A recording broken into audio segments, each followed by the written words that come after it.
Praise the lord. ప్రభువైన యేసుక్రీస్తు నామమున మీ అందరికీ శుభములు.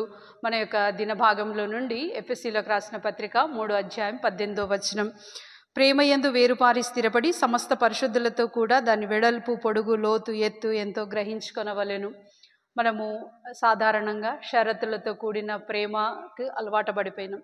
ఎదుటివాడు చూపించే ప్రేమను బట్టి మనం చూపిస్తాం, ఎదుటివాడు చూపించే ఆప్యాయతను బట్టి మనం చూపిస్తాం. కానీ దేవుని ప్రేమ అలాంటిది కాదు, అది షరతులు లేని ప్రేమ. ఈ వచనము నాకు చాలా ఇష్టమైంది. నా యొక్క జీవిత అనుభవంలో నుంచి నేను చెప్పగలను. బాగా దిగజారిపోయిన స్థితి, బాగా ఎవ్వరు కూడా ప్రేమించని స్థితి చాలామందికి ఇది ఎదురవుతూ ఉంటుంది. నేను ఒక్కదాన్నే కాదు. కానీ అటువంటి స్థితిలో మనం చూడవలసింది ఏంటంటే, మనల్ని ప్రేమించే వాళ్ళు అందరూ చేయి విడిచిపెట్టి వెళ్ళిపోతారు. మనల్ని ఆప్యాయంగా పలకరించే వాళ్ళు ఇక మనమంటే అసహించుకొని తలుపులు మూసివేసుకొని వెళ్ళిపోతారు.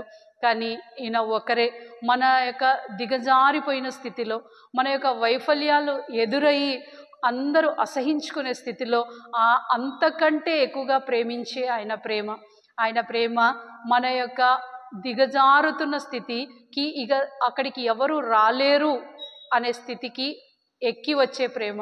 ఆయన ప్రేమ ఎలాంటిదంటే, ఇక మనము మన చీకటి కోణంలో పడిపోయి ఇక వెలుగు రాదు అనే స్థితిలో తిరిగి వెలుగు చూపించే ఆయన ప్రేమ.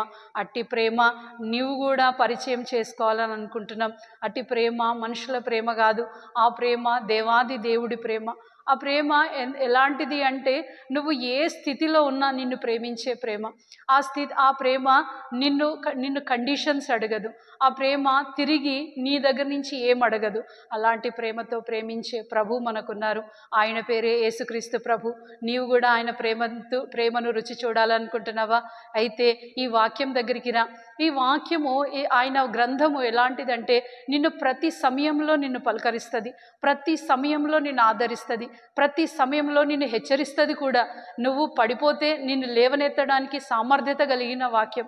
అటు వాక్యం దగ్గరికి నీవు కూడా వస్తే ప్రతిదినం అలవాటు చేసుకో. ఆయన వాక్యంతో లేవాలి అని, ఆయన వాక్యంతో పలకరించబడాలని, ఆయనే వచ్చి మన దగ్గరికి వచ్చి మన స్థితిని చూసి చేయూతనిచ్చి మనని లేవనెత్తే దేవుడు. అటువంటి దేవుడు మనకు కూడా ఉన్నాడు, సమీపంలో ఉన్నాడు, నిన్ను ప్రేమించేవాడుగా ఉన్నాడు. రండి, అటువంటి దేవుని దగ్గరికి వచ్చి ప్రార్థన చేసుకుందాం. ప్రియమైన తండ్రి, యేసు ప్రభు ఘనమైన నామంలో నీ యొక్క గొప్ప ప్రేమ చేత వంటి దాన్ని పలకరించినందుకే నీకు వందనాలు దేవా. ప్రియులు అనేకులు ఉన్నారు, ఒకరి చేత ప్రేమించబడని, ఎవరు కూడా పలకరించలేని స్థితిలో ఒంటరిగా ములుగుతూ ఎక్కడో ఉంటున్న స్థితిలో ఉంటున్నారు. దయచేసి ఈ వాక్యం విని వాళ్ళు కూడా నీ ప్రేమ చేత పలకరించబడినట్లుగా, నీ ప్రేమ రుచి చూడబడినట్లుగా చేయమని ప్రార్థిస్తూ యేసుక్రీస్తు నామంలో ప్రార్థిస్తున్నాం తండ్రి. ఆమేన్.